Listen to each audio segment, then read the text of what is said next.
성경 보겠습니다. 오늘 하나님의 말씀 사무엘상 29장 1절부터 11절까지인데요. 우리 11절만 같이 읽도록 하겠습니다. 사무엘상 29장 11절입니다. 같이 읽겠습니다. 시작. 이에 다윗이 자기 사람들과 더불어 아침에 일찍이 일어나서 떠나 블레셋 사람들의 땅으로 돌아가고 블레셋 사람들은 이스라엘로 올라가니라. 아멘. 오늘은 인생의 바닥에 있을 때라는 제목으로 함께 하나님의 말씀 나누겠습니다. 우리가 살다 보면 내가 인생의 바닥을 쳤다. 무슨 얘기냐면 내 인생에서 희망이 없는 것 같다. 정말 갑갑하다, 암담하다 이런 생각이 들 때가 있어요. 그런데 내가 인생의 바닥에 있을 때 가장 큰 문제가 뭐냐면 하나님을 느끼기 어렵다는 거예요. 내가 아무리 힘들고 어려워도 하나님을 느끼고 하나님의 사랑을 느낀다면 이게 문제가 안 돼요. 근데 하나님이 느껴지지가 않는다는 거예요. 사실 인생에서 정점을 찍을 때는 잘 돼가는 것 같을 때는 신나요. 하나님이 계시든지 안 계시든지 신경도 안 써요. 그런데 인생의 바닥에 있을 때 가장 큰 문제, 도대체 하나님이 계신 거야? 하나님이 살아 계시기는 한 거야? 이 고민이 생깁니다. 사실은 그 고민이 진짜 중요한 고민이에요. 오늘 성경 본문에 보면 다윗은 인생에서 가장 비참한 가운데 있었습니다. 어떤 상황이냐 하면 사울 왕을 피해서 블레셋에 가서 살아요. 원수 민족이거든요. 거기에서 사는 것까지는 뭐 그럴 수도 있다. 그러면 안 되는데 그럴 수도 있다 싶은데 이스라엘 민족의 왕이 되어야 할 사람이 사울 왕을 피해서 블레셋 민족에게 가서 살고 그리고 블레셋 민족의 가장 큰 방백 그 왕, 아기스 왕의 종이 되어서 살아가는 거예요. 거기에 빌붙어서 살아가요. 그런데 블레셋 사람이 마음 먹고 전부 다 군대를 모아서 이스라엘에 쳐들어가려고 합니다. 사실은 사울 왕이 이 전쟁으로 죽습니다. 마지막 전쟁이에요. 블레셋이 전체 다 모이고 그리고 이스라엘 민족이 모여서 마지막 혈전을 벌이는데 그때 다윗이 블레셋에 있었기 때문에 아기스 왕에게 신세를 지고 있었고 의존하고 있었고 그리고 자기 식솔들을 먹이고 있었기 때문에 그리고 신뢰를 받고 있었기 때문에 같이 사울 왕과 전쟁을 하러 갑니다. 이건 인생의 바닥이에요. 내 부모님을 밟아야 되고 이스라엘 민족 등을 쳐야 되고 그리고 죽여야 되는 상황인 거예요. 이건 인생에서 바닥도 그런 바닥은 있을 수가 없어요. 어떻게 해야 됩니까? 그런데 오늘 성경 본문에 굉장히 특이한 부분이 있어요. 다윗을 보면요. 다윗과 같은 경우는 늘 하나님을 부르짖고 찾던 사람이에요. 그런데 단 한 번도 하나님이란 단어를 언급하지 않습니다. 오히려 누가 언급합니까? 오늘 보면 6절에 보면 아기스 왕이 여호와께서 살아계심을 두고 맹세하노니 아기스 왕은 하나님을 언급하고 이름을 이야기해요. 그런데 다윗은 딴소리합니다. 아무 얘기 안 합니다. 또 9절에서도 아기스 왕이 네가 하나님의 사자같이 하나님의 전령같이 선한 것을 내가 안다라고 또 하나님을 이야기하고 그리고 다윗이 하나님을 섬긴다라는 것을 알고 이야기함에도 불구하고 전혀 하나님 이야기를 하지 않습니다. 왜 그럴까요?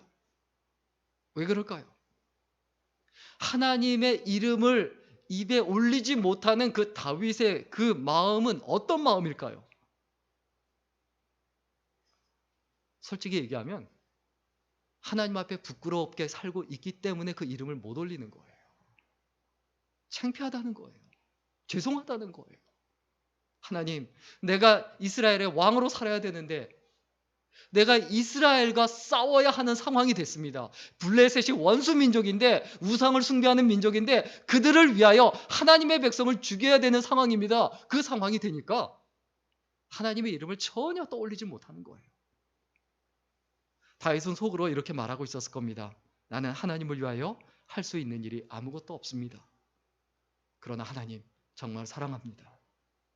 그런데 하나님을 사랑함에도 불구하고 제가 이런 자리까지 왔습니다. 그래도 여전히 사랑합니다. 제가 블레셋 가운데 거할지라도 하나님은 여전히 제 마음속에 계십니다. 왜냐하면 저는 여전히 하나님을 사랑하기 때문입니다. 하나님을 위하여 아무것도 할 수 없기 때문에 하나님을 향한 저의 사랑이 더 가슴 깊이 사무칩니다. 우리 마음에 있는 그 사랑이 더욱더 뜨겁게 불타오를 때가 있어요. 부모가 자식을 위해서 아무것도 할 수 없을 때, 해줄 수 있는 게 없을 때 오히려 그 사랑이 더 타올라요. 우리 안에 믿음이 있고 하나님을 사랑하는 마음이 있는데 내가 그 하나님을 위하여 할 수 있는 것이 아무것도 없어요. 오히려 하나님에 대하여 등을 돌리는 일을 해야만 하는 이런 진퇴양난의 상황에 빠져요. 그러면 그 사랑이 사라집니까? 절대 안 사라집니다. 사랑은 그렇게 변하는 게 아니에요. 사랑은 그렇게 사라지는 게 아니에요. 전에 힘들고 어려울 때, 목동 생활할 때 그때는 정말 사자와 싸워야 하고 곰과 싸워야 하는 그런 가운데 있었지만 오히려 하나님을 찬양하고 시편을 지으며 노래할 수 있었어요. 찬양할 수 있었어요. 그런데 지금은 못해요. 예를 들면 이런 상황이에요. 여러분, 먹고 잘 데가 없어서 할 수 없이 절에 들어가 있습니다. 거기서 찬송가 부를 수 있습니까? 절에 들어가 살면서 거기서 의지하고 의탁하고 살려면 어떻게 됩니까? 거기 규율에 맞춰서 뭐 부처님 앞에서 절해야 되고 그런 어떤 일을 해야 돼요. 친구들에게 끌려서 아니면 직장 생활하면서 어쩔 수 없이 룸사롱 가서 거기서 CCM 부를 수 있습니까? 노래방 가서 할 수 없이 그냥 술 먹고 노래 부르는 그 상황에서 거기서 찬송가 틀어놓고 CCM 부를 수 있나요? 안 된다는 거예요. 다윗의 상황이 그 상황이에요.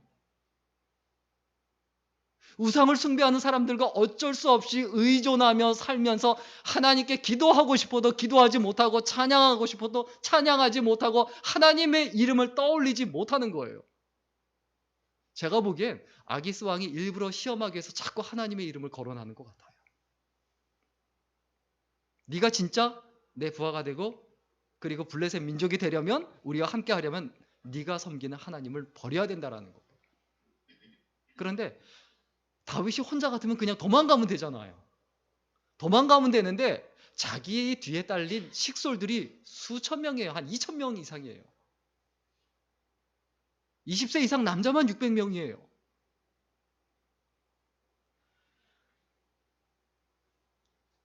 그런데 여기서 중요한 게 있습니다.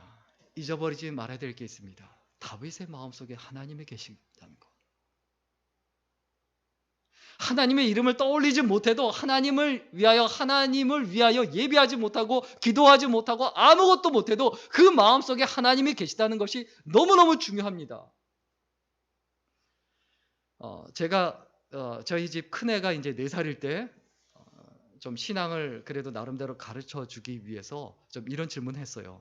지금 예수님이 어디 계시니? 그러니까 그래도 뭘 주워 들은 게 있어갖고 하늘에 계신대요. 그것만 대답해도 기특한 건데, 그런데 예수님은 하늘에만 계신 게 아니라 네 마음속에도 계셔. 그러니까 가만히 있어요. 무슨 말인지 알겠니? 라고 물어보니까 모르겠대요. 이해를 못하는 거예요. 그래서 이해를 시키기 위해서 이렇게 물어봤어요. 너 엄마 굉장히 좋아하지? 당연히 좋아한다고 하죠. 엄마 좋지? 엄마 좋지? 좋대요. 근데 엄마가 어디 있어? 지금 아래층에 있대요. 그치? 엄마가 지금 아래층에 있지만 네가 엄마를 좋아하고 엄마를 사랑하지. 그리고 엄마를 보고 싶어하고 엄마를 늘 부르고 그리고 엄마하고 같이 있고 싶지. 그렇대요. 그게 엄마가 네 마음속에 계신다는 거야. 엄마가 아래층에 있는 것뿐만이 아니라 네 마음속에도 계셔. 지금도 이제 막내딸한테 그렇게 가르치고 이야기하고 있습니다. 설득이 된다니까요. 똑같습니다. 하나님이 하늘에만 계신 게 아니에요. 내가 하나님을 사랑하고 하나님을 부르짖고 입술로가 아니라 정말 마음으로 부르짖고 하나님을 사랑하는 마음을 가지고 살아간다고 하면, 그리고 하나님을 의지하려고 하면 그 하나님이 우리들 마음에 계신 거예요. 저희 집 큰애한테 그렇게 이야기를 하니까 하나님이 네 마음속에 예수님이 네 마음에 계신다는 거 알겠니? 라고 하니까 그때 알겠다고 끄덕이더라고요. 우리가 누군가를 사랑한다면 그 사람은 멀리 있든 가까이 있든 항상 내 마음속에 있는 겁니다.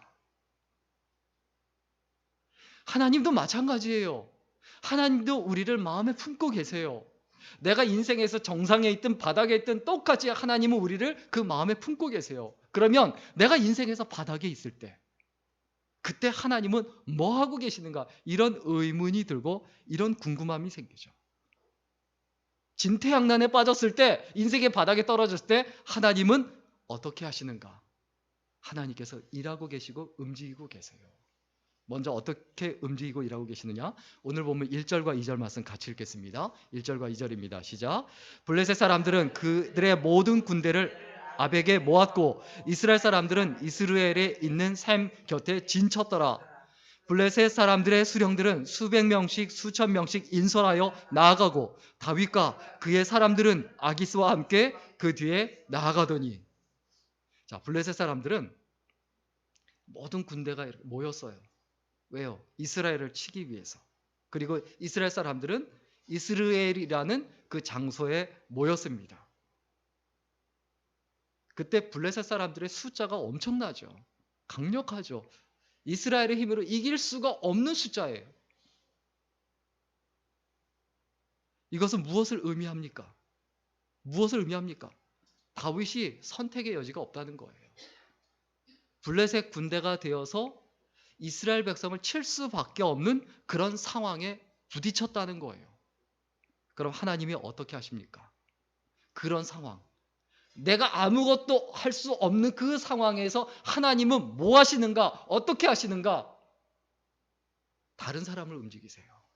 왜? 나는 어떻게 할 수 있는 게 없으니까.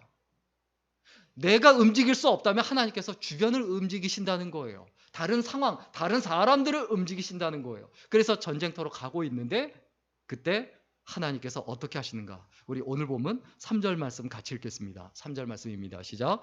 블레셋 사람들의 방백들이 이르되 이 히브리 사람들이 무엇을 하려느냐 하니 아기스가 블레셋 사람들의 방백들에게 이르되 이는 이스라엘 왕 사울의 신하 다윗이 아니냐? 그가 나와 함께 있은 지 여러 날 여러 해로되 그가 망명하여 온 날부터 오늘까지 내가 그의 허물을 보지 못하였노라. 하나님께서 누구를 움직이시고 누구의 마음을 충동질하시느냐? 블레셋이 여러 민족이 여러 방백들이 있었는데 그 중에 아기스가 이끄는 그 족속이 가장 강합니다. 근데 리더가 돼서 이스라엘 민족을 치려고 하는데 아기스가 주도가 돼서 전쟁을 하려고 하는 상황에서 연합한 다른 블레셋 민족들이 반기를 드는 거예요. 왜 히브리 사람들을 데리고 가느냐? 사울 왕의 신하가 다윗 아니냐? 다윗이 사울 왕의 신하 아니냐? 못 데리고 가게 하는 거예요. 근데 거기서 한편으로 생각하면 다윗이 우리들을 위하여 싸운다 생각하고 그 앞장 세우면 자기들이 이겨요. 왜? 그냥 앞장 세우면 그냥 앞서서 알아서 싸울 거 아니에요. 앞서서 알아서 죽을 거 아니에요. 그렇게 하면 되는데 안 믿는 거예요. 못 믿겠다. 하나님께서 다윗이 어쩔 수 없고 그리고 진퇴양난의 상황에 빠졌기 때문에 그 상황의 한계를 벗어날 수 있도록 주변과 상황을 움직이신다. 우리 하나님의 사람은 분명한 자신감이 있어야 됩니다. 내가 하나님 편이면 하나님은 내 편이시다. 나를 중심으로 하나님께서 분명히 상황을 움직이실 것이다라는 확신이 있어야 합니다.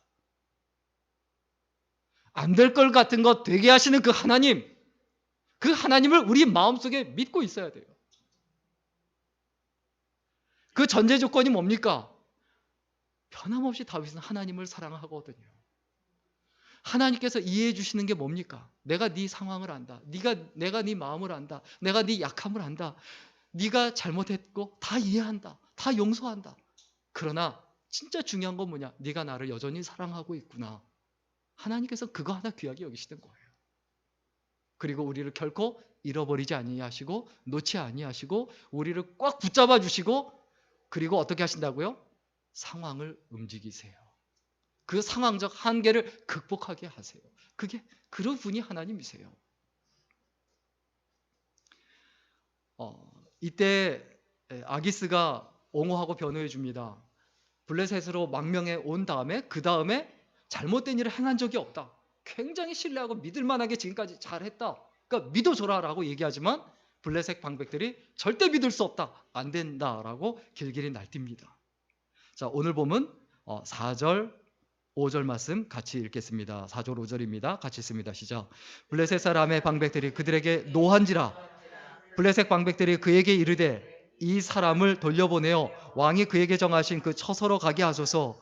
그는 우리와 함께 싸움에 내려가지 못하리니 그가 전쟁에서 우리의 대적이 될까 하나이다. 그가 무엇으로 그 주와 다시 화합하리이까? 이 사람들의 머리로 하지 아니하겠나이까? 그들이 춤추며 노래하여 이르되 사울이 죽인 자는 천천히요 다윗은 만만이로다 하던 그 다윗이 아니니까 하니. 사실 이 상황에서 어쩔 수 없이 전쟁에 나갔다. 그 이스라엘 백성을 죽일 수밖에 없는 상황이에요. 참 답답한 상황이죠. 그런데 블레셋 방백들이 절대로 믿지 않고 못 믿겠다.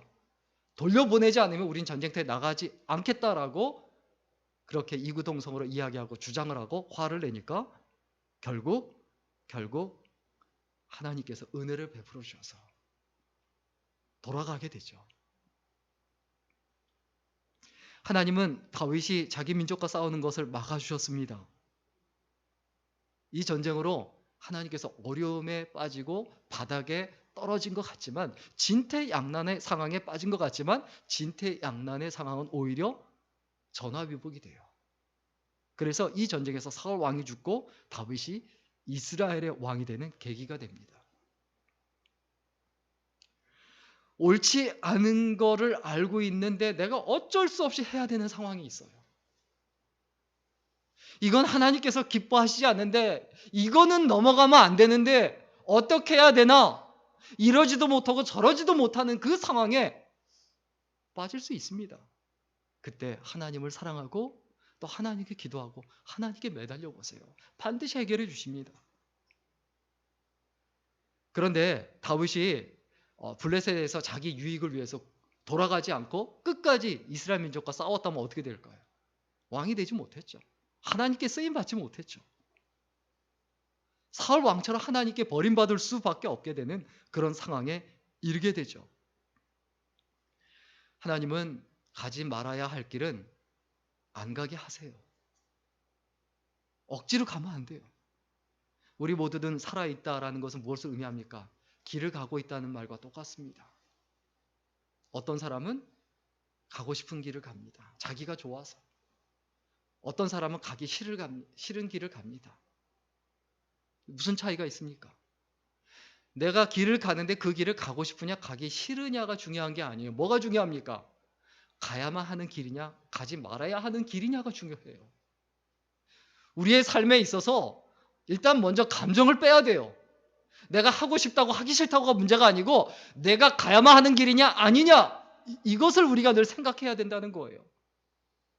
이것을 놓치면 어떻게 됩니까? 결국은 진퇴양난의 상황에 빠지고 인생에서 바닥에 떨어집니다. 여러분 혹시 상황에 그 한계에 부딪혀 봤는지 모르겠습니다. 내가 할 수 있는 게 아무것도 없다. 하나님을 위해서 할 수 있는 게 없다. 그때는 어떤 때인가? 하나님이 도와주시는 때예요. 요셉도 감옥에 성추행범으로 잡혀서, 참 요셉 같은 사람이 감옥에 들어간 죄목이 뭡니까? 성추행범이거든요. 그것도 주인의 아내를 겁탈하려고 한. 얼마나 억울했겠습니까? 주위 사람들이 어떻게 생각했겠습니까? 한번 생각해 보세요. 내가 성추행범으로 감옥에 들어갔다. 이거는 이런 망신이 어디 있습니까? 자, 성추행범으로 감옥에 들어갔어요. 오해든 아니든, 오해라 할지라도 누명을 쓰고 들어갔다 할지라도 거기서 기도하고 하나님을 찬양하는 찬양이 나옵니까? 저 성추행범인데 찬송가 부른다. 쟤 웃겨. 얼마나 황당한 상황입니까? 아마 감옥에서 요셉은 하나님을 찬양하지 그 당시에 못했을 것 같아요. 참아야 했을 것 같아요. 그런데 중요한 거, 그 상황에서 하나님께서 그를 위하여 그는 가만히 있게 하시고 주변을 움직이시고 변화시키신다. 이것을 잊어버리지 말아야 합니다. 그리고 내가 인생의 바닥에 있을 때, 진퇴양난의 상황에 빠졌을 때 하나님께서 또 어떻게 하시는가? 6절과 7절 말씀 같이 읽겠습니다. 오늘 보면 6절과 7절입니다. 시작. 아기스가 다윗을 불러 그에게 이르되 여호와께서 살아계심을 두고 맹세하더니 네가 정직하여 내게 온 날부터 오늘까지 내게 악이 있음을 보지 못하였으니 나와 함께 진중에 출입하는 것이 내 생각에는 좋으나 수령들이 너를 좋아하지 아니하니 그러므로 이제 너는 평안히 돌아가서 블레셋 사람들의 수령들에게 거슬러 보이지 하지 말라 하니라. 자, 결국 돌아가라고 아기스 왕이 결단을 내립니다. 여기서 굉장히 중요한 부분이 있어요. 솔직히 말하면요, 다윗에게 아기스 왕은 고마운 사람이에요. 자기를 믿고 걷어준 사람이에요. 블레셋 민족이다, 이게 중요한 게 아니고 다윗의 마음속에 사실은 사울은 같은 민족이긴 하지만 하나님께서 기름 부어 세운 왕이긴 하지만 그러나 중요한 건 뭡니까? 사울 왕은 원수예요. 사울 왕이 사실은 실질적인 원수예요. 죽이고 싶을 정도의 원수예요. 그 상황에서 어떻게 해야 됩니까? 자기 감정적인 한계가 있어요. 고마운 사람 아기스 왕에 나는 뒤통수를 치지 못하겠다. 그를 배반하지 못하겠다. 인간적인 도리예요. 그리고 하나님께서 그걸 기뻐하시지도 않을 거예요. 은혜를 원수로 갚으면 안 되죠. 그리고 사울 왕이 어떻게 하든 이스라엘 민족이 어떻게 했든 간에 자기 민족이에요. 자기 백성이에요. 부모님이 나한테 아무리 잘못해도 내가 부모님한테 잘못하면 안 되는 거죠. 그건 천륜이에요. 마찬가지지 않습니까? 하나님께서 우리에게 은혜를 베풀어 주시는 것, 내가 인생의 바닥에 있을 때 상황을 바꾸실 뿐만이 아니라 그 상황적 한계를 바꾸실 뿐만이 아니라 그 심정적 마음의 한계, 내 마음에 빚이 있다. 아기스 왕에게 마음에 빚이 있다. 그리고 내가 사울 왕에게 원수를 졌다. 두 마음 가운데 인간적이라면 어떻게 합니까? 전쟁에 나가서 블레셋을 등에 업고 사울 왕을 죽이죠. 그리고 자기가 왕이 되죠. 그런데 그것을 선택하지 않습니다. 아기스 왕의 말대로 다시 블레셋 땅으로 돌아갑니다. 사람의 마음에는 두 가지 한계 상황이 있습니다. 하나는 낙담이에요. 잘못되면 한없이 꼬꾸라집니다. 의욕을 잃어버립니다. 또 다른 한계 상황은 뭡니까? 교만이에요. 일이 잘 되면 한없이 높아져요. 그리고 계속 높아지려고 해요. 그런데 그 모든 한계 상황에서 중요한 거, 하나님을 사랑하는 마음을 놓치지 말아야 돼요. 그래야 그것이 정리가 되고 해결이 됩니다. 마음을 열어주는 그 101가지 이야기라는 책이 있습니다. 시리즈로 여러 번 나와 있는데 그 중에 이런 이야기가 있습니다. 어느 시골의 그 외딴 도시에 마을에 한 노인이 있는데 이 노인이 이 가을에 낙엽이 다 떨어져 있는 곳을 쓸쓸하게 이제 지나가고 있는데 이 노인이 가족도 아무도 없고 혼자 살아요. 그런데 지나가다가 낙엽 가운데서 쪽지 하나를 주어요. 거기에 이런 쪽지가 써 있습니다. 누가 이것을 발견하든지 난 당신을 사랑해요. 누가 이것을 발견하든지 난 당신이 필요해요. 난 얘기를 나눌 사람이 아무도 없어요. 누가 이것을 발견하든지 난 당신을 사랑해요. 이런 게 써 있는데 이걸 읽으면서 눈물이 그냥 왈칵 나는 거예요. 그런데 글씨체가 아주 어린 초등학생 글씨예요. 어떻게 된 건가 하고 봤더니 그 담장이 있는데 담장 너머로 고아원이 있는 거예요. 고아원에 있는 아이가 외로워서 외로움을 견디지 못하고 그 담장 바깥으로 창문을 넘어서 이렇게 글을 써서 밖에다 던진 거예요. 그래서 그걸 보고 있는 모습을 그 아이가 창문 밖으로 보고 있는 거예요. 그러다가 그걸 이렇게 보니까 둘이 눈이 마주친 거죠. 그 어린아이와 그 할아버지가 눈이 마주친 거예요. 그때 서로 직감합니다. 야, 우린 친구가 된다. 거기서 바로 친구가 됩니다.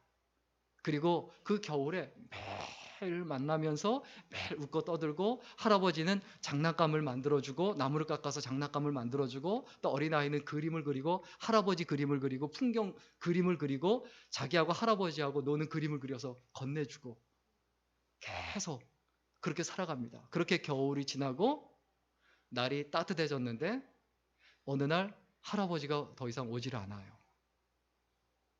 더 이상 올 수 없다라는 걸 이 아이는 직감합니다.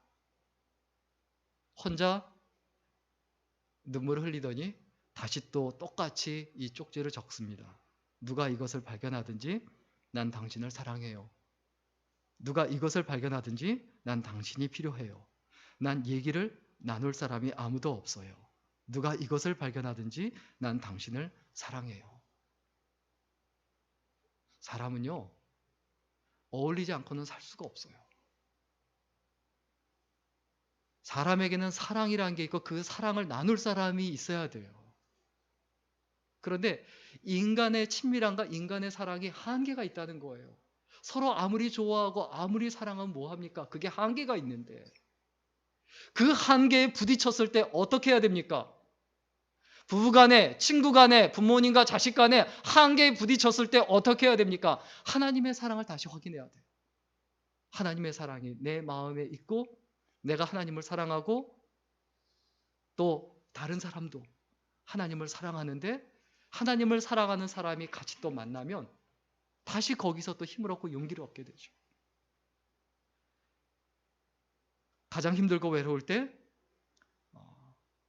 사울 왕은, 자기 민족인 사울 왕은 그 시기와 질투 때문에 어렵게 만들었지만, 그러나 블레셋 민족의 그 왕 아기스 왕은 오히려 친구가 되어줬고, 가장 어려울 때 가장 많은 도움을 줬고, 그리고 항상 믿어줬죠. 그런 심정적인 한계, 심정적인 감옥에 부딪혔을 때 그때 하나님은 자연스럽게 그 짐에서 벗어나게 해주세요. 우리가 이 땅에 살아가는 동안에 상황적인 한계가 심각하긴 하지만 그것보다 더 심각한 건 뭡니까? 내 마음의 한계예요. 싫은 사람을 내가 사랑한다는 거, 그거 못해요. 볼 때마다 나를 화나게 하고 스트레스 받게 하고 짜증나게 하는데 그 사람을 어떻게 사랑합니까? 이거 쉽지 않아요. 그래서 원수를 사랑하라고 하셨는데 원수를 어떻게 사랑합니까? 사실은 가장 힘든 사람은 가장 가까이 있는 사람이에요. 왜? 작은 거라 할지라도 계속 스트레스를 주니까. 계속 스트레스를 주지 않아도 내가 알아서 스트레스를 받으니까. 서로 노력하지 않으면 그 사랑을 유지하는 게 굉장히 어렵습니다. 그러나 우리가 꼭 기억해야 합니다. 하나님을 향한 사랑을 마음에 품고 있으면 사람 간의 사랑도 더욱더 아름다워지고 견고해진다는 것을 우리가 잊어버리지 말아야 합니다. 내가 인생의 바닥에 있을 때 하나님은 상황을 움직이신다. 그리고 인생의 바닥에 있을 때 하나님은 어떻게 하신다고요? 내 마음을 움직여 주시고 다른 사람들의 마음까지 움직여 주신다라는 거. 여기서 하나님의 놀라운 기적, 갑자기 블레셋 군사들이 죽고 이런 거 아니에요. 갑자기 무슨 번개가 쳐서 죽이고 지진이 나고 이런 일이 있는 게 아니에요. 그 마음을 움직이세요.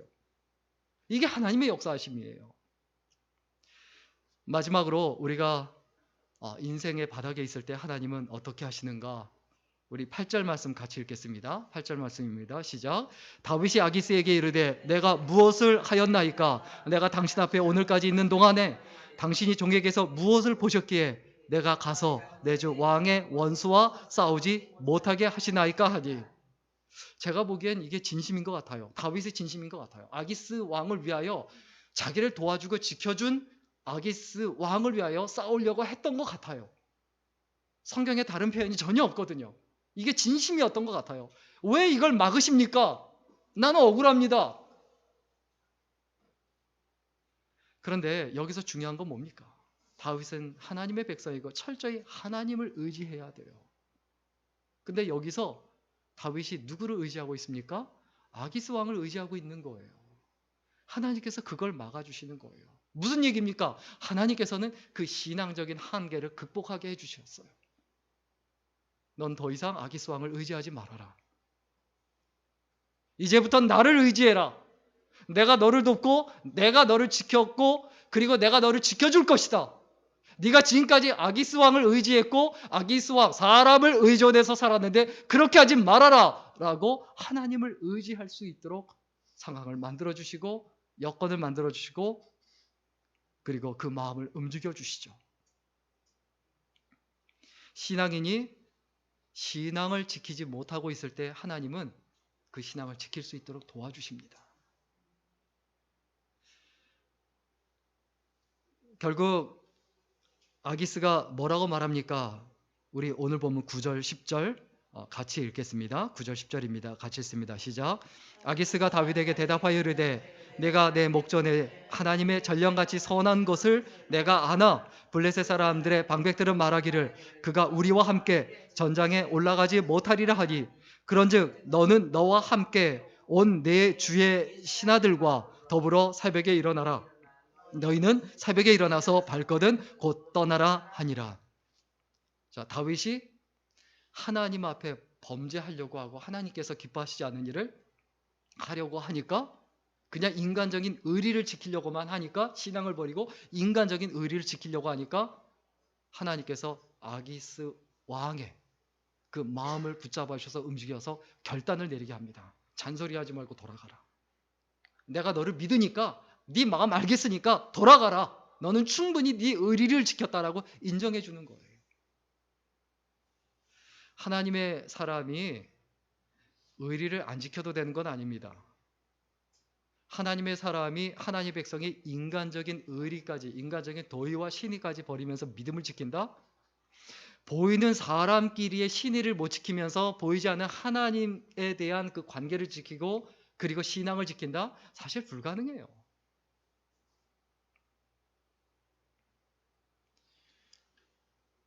가장 힘든 부분을 하나님께서 해결해 주셨어요. 결국 하나님께서 막으시고 그리고 피할 길을 열어주신 거죠. 결국 다윗이 아기스 왕의 말대로 어떻게 합니까? 오늘 마지막 절 11절 같이 읽겠습니다. 11절입니다. 같이 읽습니다. 시작. 이에 다윗이 자기 사람들과 더불어 아침에 일찍이 일어나서 떠나 블레셋 사람들의 땅으로 돌아가고 블레셋 사람들은 이스라엘로 올라가니라. 사울 왕의 마지막이에요. 사울 왕을 죽이지 않는 것은 그것은 다윗의 평생의 신앙관이었고 인생관이었고 신념이었어요. 자칫 잘못하면 자기가 죽이게 될 수 있는 상황이었어요. 그런데 하나님께서 지켜주셨죠. 우리는 우리 자신에게 한계가 있다는 것을 인정하고 우리의 믿음에도 한계가 있다는 것을 인정해야 합니다. 내가 아무리 하나님을 의지하고 살아가려고 하지만 그러나 그 믿음에도 한계가 있어요. 그런데 그 한계를 하나님이 아십니다. 다윗과 같은 사람도 상황을 견디지 못하고 사울 왕의 그 도발과 그리고 사울 왕의 그 핍박과 그리고 그 위협과 그 사울 왕의 그 태도를 견디지 못하고 블레셋으로 도망갑니다. 요나단 앞에서 펑펑 그 상황을 억울해하며 울기도 합니다. 믿음으로 안 되는 게 있다는 거예요. 그래도 힘겨운 가운데 있다는 거예요. 그러나 하나님께서는 그 마음의 사랑을 보시고 겨자씨만한 믿음을 보세요. 내 믿음이 꼭 커야 된다? 그렇지 않아요. 하나님을 의심하는 믿음이라 할지라도 그것도 믿음이에요. 그 믿음을 봐서라도 우리를 위해서 역사하고 움직이신다는 것을 잊어버리지 말아야 합니다. 누가복음 17장 6절 말씀 우리 같이 읽겠습니다. 같이 읽습니다. 시작. 주께서 이르시되 너희가 겨자씨 한 알만한 믿음이 있었더라면 이 뽕나무더러 뿌리가 뽑혀 바다에 심겨라 하였을 것이요 그것이 너희에게 순종하였으리라. 겨자씨만한 믿음이 뭡니까? 볼품없는 믿음이에요.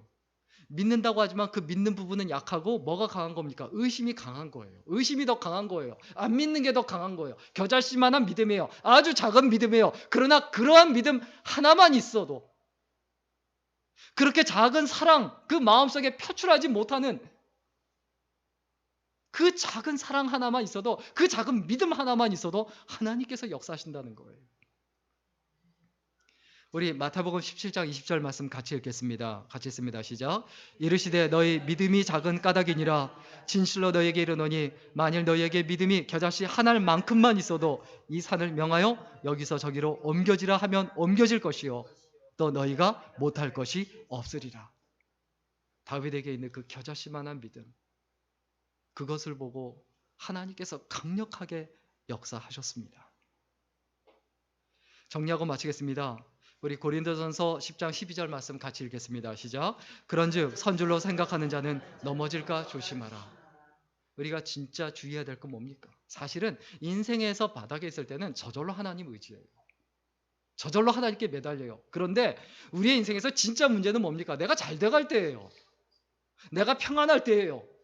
내 뜻대로 잘 되는 것 같을 때예요. 그때 넘어질까 조심해야 돼요. 그래야 넘어지질 않아요. 무슨 얘기입니까? 내가 인생에서 정상에 있을 때나 내가 바닥에 있을 때나 하나님은 나를 동일하게 사랑하시고 나도 하나님을 동일하게 사랑해야 돼요. 하나님은 항상 어디에 계십니까? 나와 함께 하신다.